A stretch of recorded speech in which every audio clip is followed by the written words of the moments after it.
بسم الله الرحمن الرحيم. ألف لام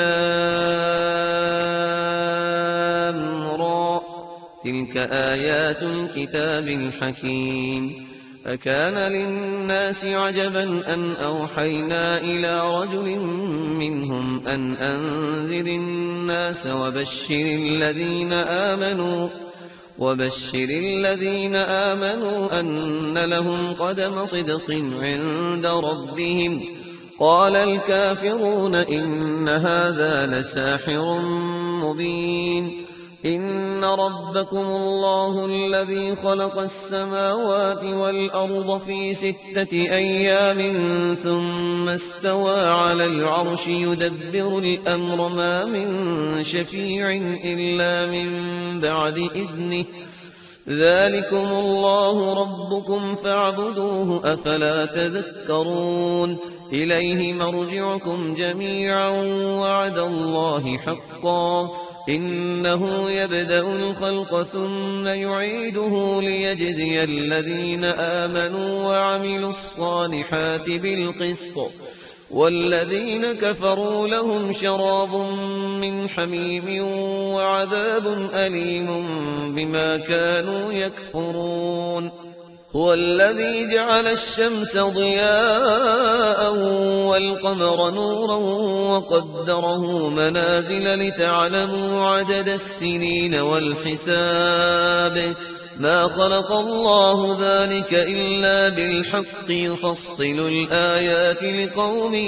يعلمون. إن في اختلاف الليل والنهار وما خلق الله في السماوات والأرض لآيات لقوم يتقون. إن الذين لا يرجون لقاءنا ورضوا بالحياة الدنيا واطمأنوا بها والذين هم عن آياتنا غافلون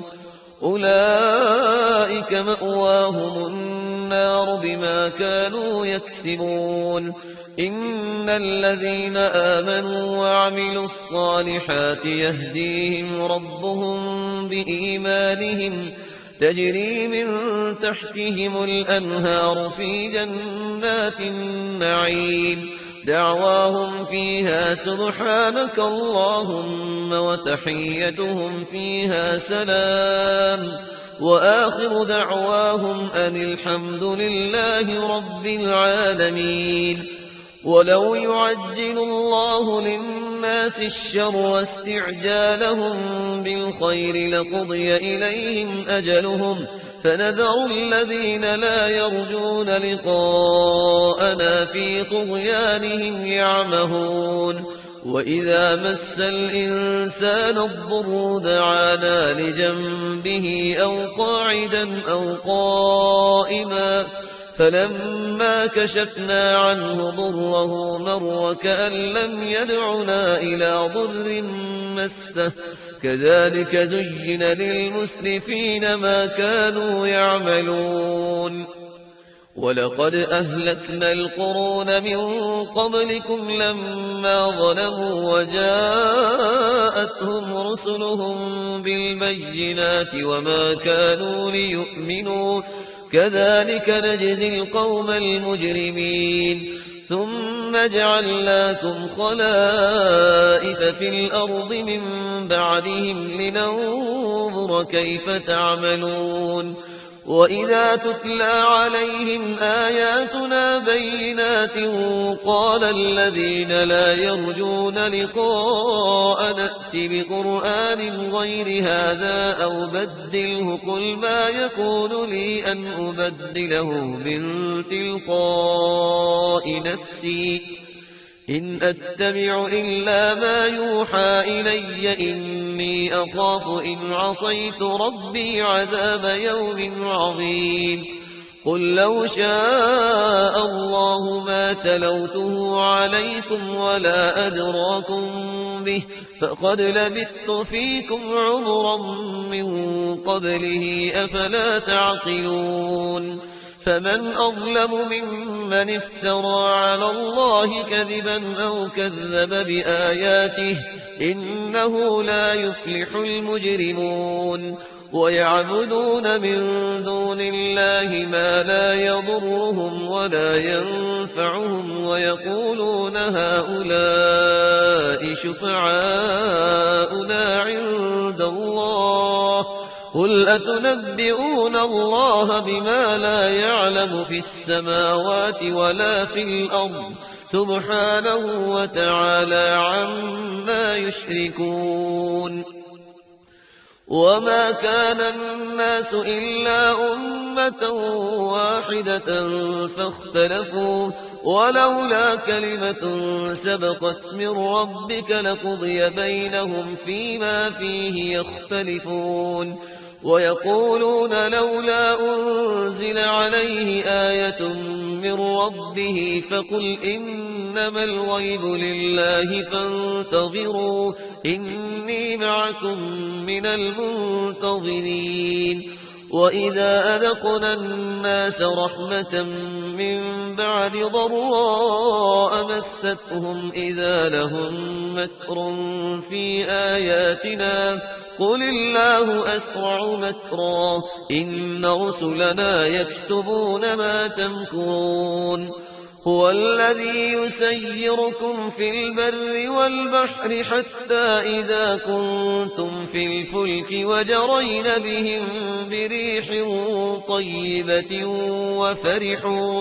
وفرحوا بها جاءتها ريح عاصف وجاءهم الموج من كل مكان وظنوا أنهم أحيط بهم دعوا الله مخلصين له الدين لئن أنجيتنا من هذه لنكونن من الشاكرين فلما أنجاهم إذا هم يبغون في الأرض بغير الحق يا أيها الناس إنما بغيكم على أنفسكم متاع الحياة الدنيا ثم إلينا مرجعكم فننبئكم بما كنتم تعملون إنما مثل الحياة الدنيا كماء أنزلناه من السماء فاختلط به نبات الأرض مما يأكل الناس والأنعام حتى إذا أخذت الأرض زخرفها وزينت وظن أهلها أنهم قادرون عليها أتاها أمرنا ليلا أو نهارا فجعلناها حصيدا كأن لم تغن بالأمس كذلك نفصل الآيات لقوم يتفكرون والله يدعو إلى دار السلام ويهدي من يشاء إلى صراط مستقيم للذين أحسنوا الحسنى وزيادة ولا يرهق وجوههم قتر ولا ذلة أولئك أصحاب الجنة هم فيها خالدون والذين كسبوا السيئات جزاء سيئة بمثلها وترهقهم ذلة ما لهم من الله من عاصم كأنما أوشيت وجوههم قطعا من الليل مظلما أولئك أصحاب النار هم فيها خالدون ويوم نحشرهم جميعا ثم نقول للذين أشركوا مكانكم أنتم وشركاؤكم فزيلنا بينهم وقال شركاؤهم ما كنتم إيانا تعبدون فكفى بالله شهيدا بيننا وبينكم إن كنا عن عبادتكم لغافلين هنالك تبلو كل نفس ما أسلفت وردوا إلى الله مولاهم الحق وضل عنهم ما كانوا يفترون قل من يرزقكم من السماء والأرض أم من يملك السمع والأبصار ومن يخرج الحي من الميت ويخرج الميت من الحي ومن يدبر الأمر فسيقولون الله فقل أفلا تتقون فذلكم الله ربكم الحق فماذا بعد الحق إلا الضلال فأنا تصرفون كذلك حقت كلمة ربك على الذين فسقوا أنهم لا يؤمنون قل هل من شركائكم من يبدأ الخلق ثم يعيده قل الله يبدأ الخلق ثم يعيده فأنا تؤفكون قل هل من شركائكم من يهدي إلى الحق قل الله يهدي للحق أفمن يهدي إلى الحق أحق أن يتبع أم من لا يهدي إلا أن يهدى فما لكم كيف تحكمون وما يتبع أكثرهم إلا ظنا إن الظن لا يغني من الحق شيئا إن الله عليم بما يفعلون وما كان هذا القرآن أن يفترى من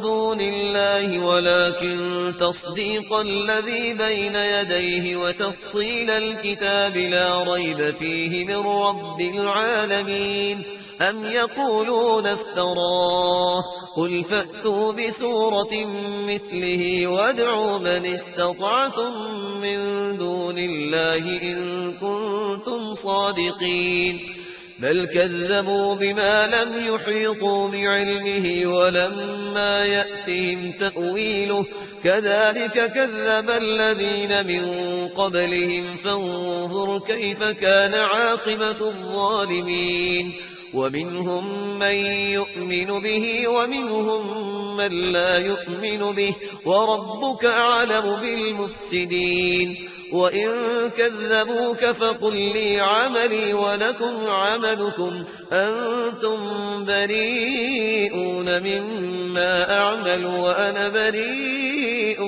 مما تعملون ومنهم من يستمعون إليك أفأنت تسمع الصم ولو كانوا لا يعقلون ومنهم من ينظر إليك أفأنت تهدي العمي ولو كانوا لا يبصرون إن الله لا يظلم الناس شيئا ولكن الناس أنفسهم يظلمون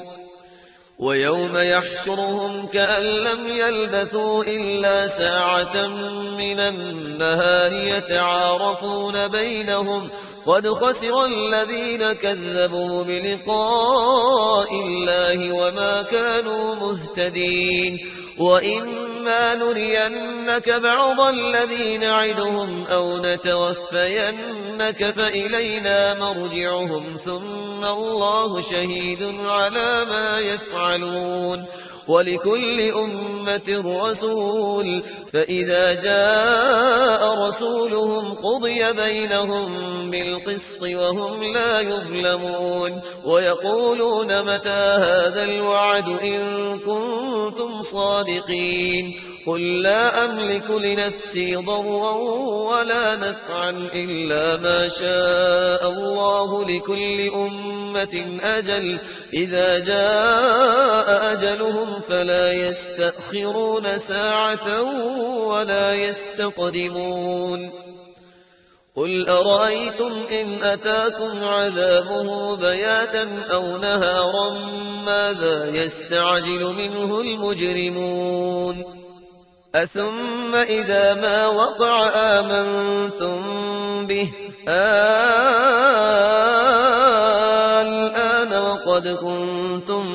به تستعجلون ثم قيل للذين ظلموا ذوقوا عذاب الخلد هل تجزون إلا بما كنتم تكسبون ويستنبئونك أحق هو قل إي وربي إنه لحق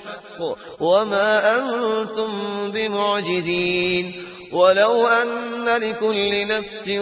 ظلمت ما في الأرض لافتدت به وأسروا الندامة لما رأوا العذاب وقضي بينهم بالقسط وهم لا يظلمون ألا إن لله ما في السماوات والأرض ألا إن وعد الله حق ولكن أكثرهم لا يعلمون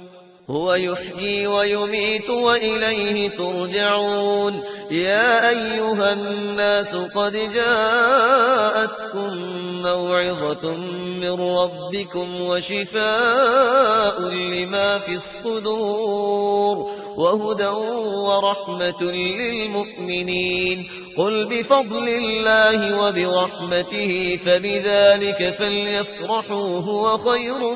مما يجمعون قل أرأيتم ما أنزل الله لكم من رزق فجعلتم منه حراما وحلالا قل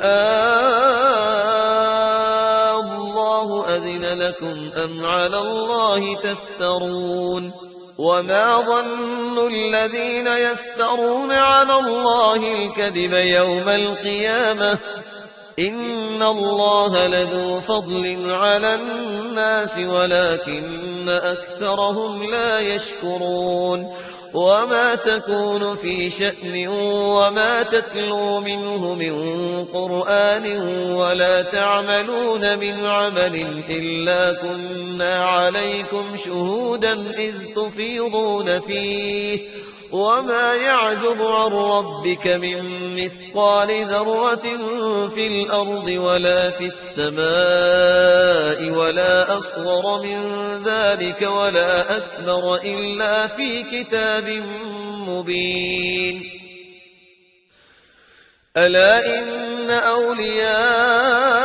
الله لا خوف عليهم ولا هم يحزنون الذين آمنوا وكانوا يتقون لهم البشرى في الحياة الدنيا وفي الآخرة لا تبديل لكلمات الله ذلك هو الفوز العظيم ولا يحزنك قولهم إن العزة لله جميعا هو السميع العليم ألا إن لله من في السماوات ومن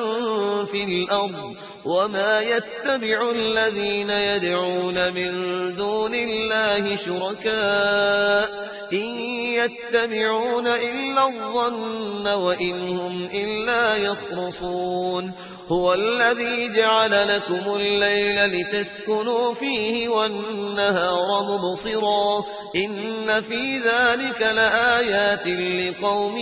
يسمعون قالوا اتخذ الله ولدا سبحانه هو الغني له ما في السماوات وما في الأرض إن عندكم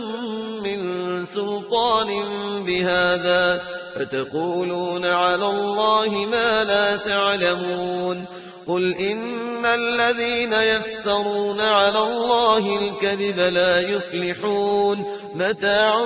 في الدنيا ثم إلينا مرجعهم ثم نذيقهم العذاب الشديد بما كانوا يكفرون واتل عليهم نبأ نوح إذ قال لقومه يا قوم إن كان كبر عليكم مقامي وتذكيري بآيات الله فعلى الله توكلت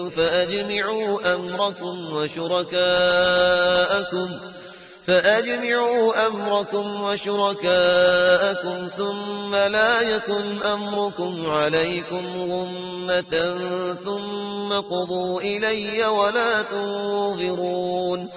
فإن توليتم فما سألتكم من أجر إن أجري إلا على الله وأمرت أن أكون من المسلمين فكذبوه فنجيناه ومن معه في الفلك وجعلناهم خلائف وأغرقنا الذين كذبوا بآياتنا فانظر كيف كان عاقبة المنذرين ثم بعثنا من بعده رسلا إلى قومهم فجاءوهم بالبينات فما كانوا ليؤمنوا بما كذبوا به من قبل كذلك نطبع على قلوب المعتدين ثم بعثنا من بعدهم موسى وهارون إلى فرعون وملئه بآياتنا فاستكبروا وكانوا قوما مجرمين فلما جاءهم الحق من عندنا قالوا إن هذا لسحر مبين قال موسى أتقولون للحق لما جاءكم أسحر هذا ولا يفلح الساحرون قالوا أجئتنا لتلفتنا عما وجدنا عليه آباءنا وتكون لكما الكبرياء في الأرض وما نحن لكما بمؤمنين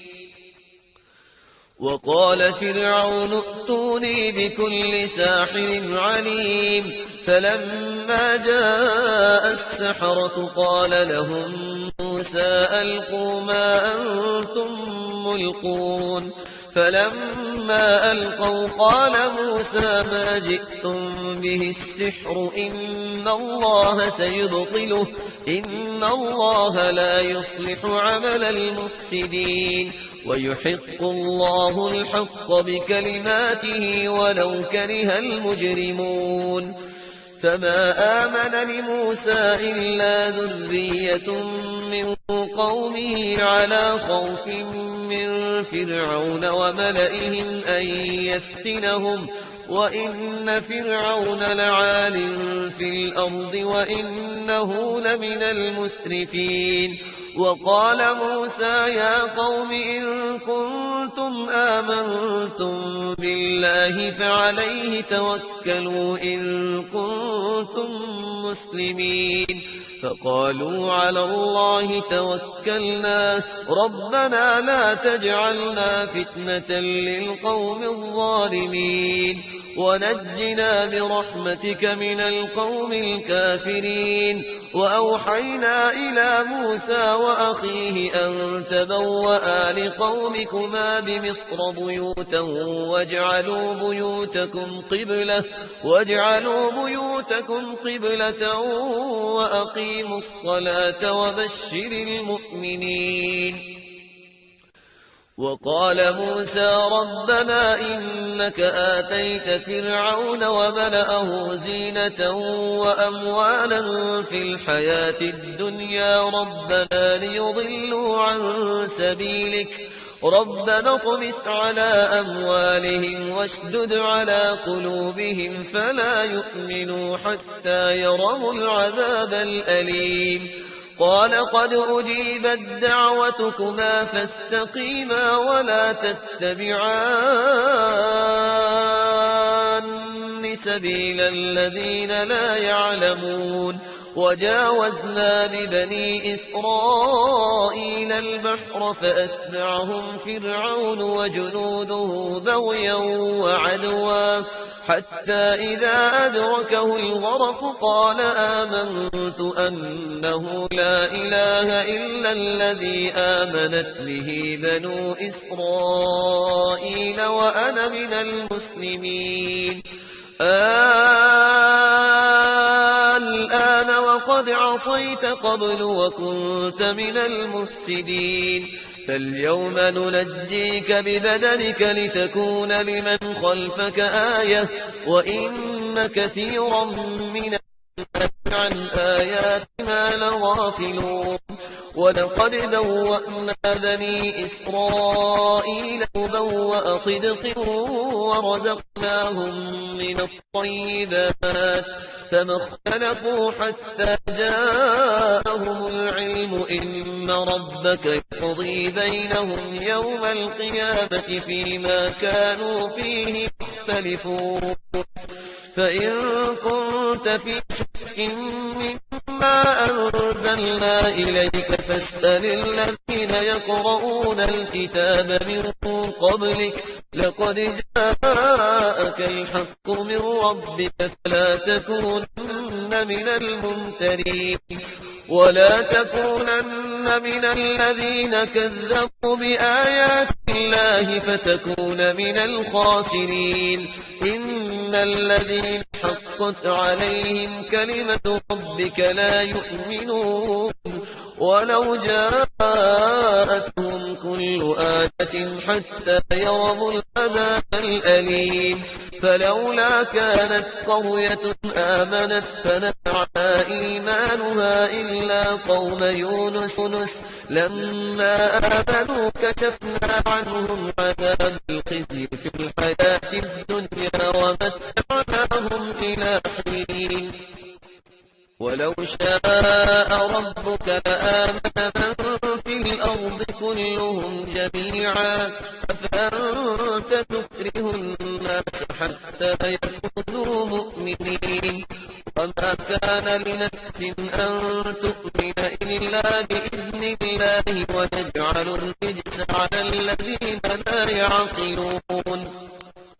قل انظروا ماذا في السماوات والأرض وما تغني الآيات والنذر عن قوم لا يؤمنون فهل ينتظرون إلا مثل أيام الذين خلوا من قبلهم قل فانتظروا إني معكم من المنتظرين ثم ننجي رسلنا والذين آمنوا كذلك حقا علينا ننجي المؤمنين قل يا أيها الناس إن كنتم في شك من ديني فلا أعبد الذين تعبدون من دون الله ولكن أعبد الله الذي يتوفاكم وأمرت أن أكون من المؤمنين وأن أقم وجهك للدين حنيفا ولا تكونن من المشركين ولا تدع من دون الله ما لا ينفعك ولا يضرك فإن فعلت فإنك إذا